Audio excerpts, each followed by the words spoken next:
ìdàkejì òwe. Ẹ kú dédé àsìkò yìí níbikíbi tẹ́ ẹ ti ń láǹfààní àti gbọ́ mi. Mo kí gbogbo ẹ̀yin olólùfẹ́ ètò Yorùbá dùn lédè.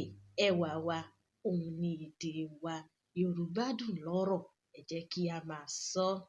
Ìdàkejì òwe náà ni àìwà tí tòní jẹ́ episode 2 tí a ó máa bára wa sọ.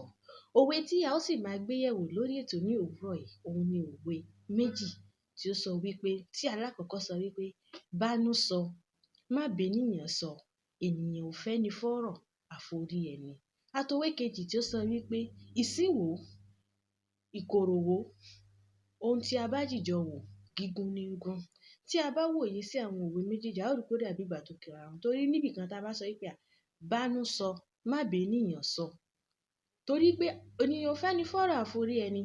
Bákan náà níbo mi a ó sọ wípé ìsínwó, ìkoròwó, ohun tí a bá jìjọ wò, gígùn ní gún. Kí ni ìtumọ̀ àwọn òwe méjèèjì àti pé ibo ni a ti máa ń lo àwọn òwe yìí? Òwe alákọ̀ọ́kọ́ jẹ́ òwe tí wọ́n máa ń lò fún yàn láti kó èèyàn níjàánu, bí ẹni tó máa ń sọ̀rọ̀ pé má máa sọ gbogbo ọ̀rọ̀ rẹ fún yàn. Àwọn ọ̀rọ̀ yẹn máa ń bánu sọ ni.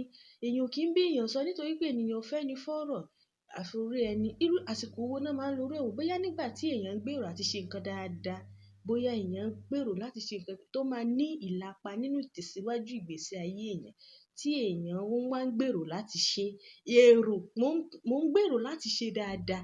Irú èrò tí mò ń gbà yẹn kí n má sọ síta, kí èèyàn má sọ síta nítorí wípé yàtọ̀ sí pé bóyá àwọn èèyàn máa sàásì, tí èèyàn bá ti ń polongo oríire, ó máa ń lọ́lẹ̀. Bóyá ẹni yẹn fẹ́ ralẹ̀, ó ń ní lọ́kàn pé òun fẹ́ ralẹ̀.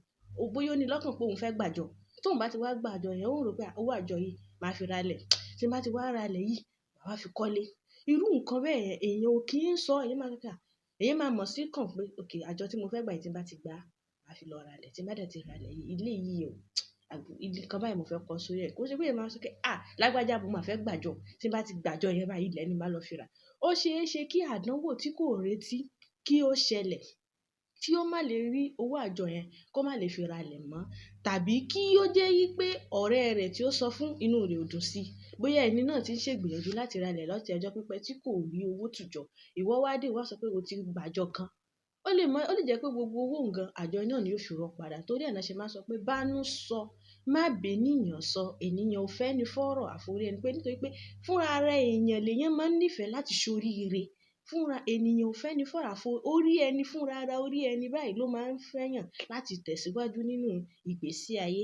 Òwe kejì wá sọ wípé ìsínwó, ìkoròwó, ohun tí a bá jìjọ wò, gígùn ní gún. Èyí túmọ̀ sí wípé ní tí n bá fẹ́ ṣe ò kí n kọ́kọ́ sọ fún yàn o. Torí pé tí n bá sọ fún àwọn èèyàn, wọ́n á lè kọ́ mi sọ́nà pé ní tí a bá jìjọ wò, gígùn ní gún.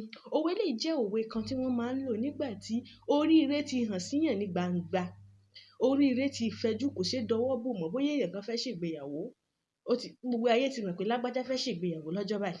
Wọ́n wá ń plan àti ṣe ìgbéyàwó. Báwo la ṣe máa ṣe wedding yìí tí yóò fi gún régé òkè?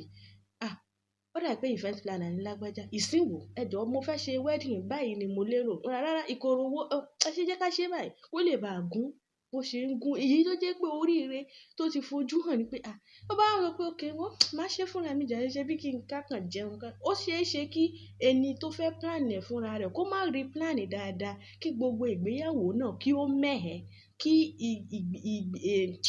àwọn ìgbésẹ̀ tí ó lérò pé tóun bá gbé, ó máa ṣe rẹ́gí, kí ó má ṣe rẹ́gí, kí ó máa rẹ́ ó fi ọ̀rọ̀ yìí lọ èèyàn kankan ní ìwọ nìkan ló dá ṣe. Èmi nìkan ò bá ti má dá ṣe. Irú nǹkan báyìí èèyàn máa ń sọ fún àwọn èèyàn tó mọ̀ ń pa rẹ̀ kí wọ́n lè bá yàn ṣe kó lè bá gún régé. Ìtumọ̀ àwọn òwe méjèèjì yìí ni, òun náà ni a ti ṣàlàyé. Èyí ni fún tòní. A ó ní ìpàdé ayọ̀ lọ́sẹ̀ tó ń bọ̀.